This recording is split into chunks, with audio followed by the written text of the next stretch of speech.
I'm Fred Crown, citizen in here in Nashville, originally from Mobile, Alabama. Been here almost 30 years. And my story will be about my great-grandfather, John Oliver Crown, who, with his brothers, Fred Crown and Joshua Crown, swam across the Potomac River at Point of Rocks, Maryland, and joined Ashby's Laurel Brigade in 1862. Fred and John remained as privates. Joshua became a lieutenant and actually was part of the Comanches that went through Gettysburg prior to the war, prior to the battle, looking for shoes. John and Fred were captured on South Mountain in 1863 and spent the remainder of the war at Point Lookout, Maryland, in prison camp. John's written a chapter in the Clark County, Virginia history books that talks about the incredibly bad experience that Southern prisoners had at Point Lookout, Maryland.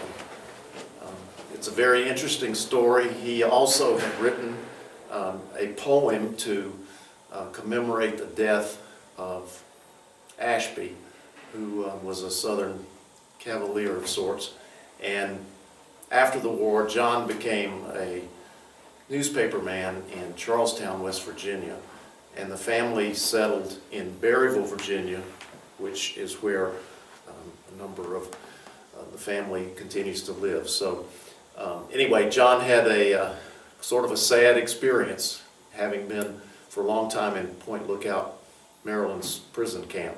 The other interesting thing that happened, my father's mother's father, so my father's maternal grandfather, was a child pianist prodigy and toured England and the continent during the time of the Civil War.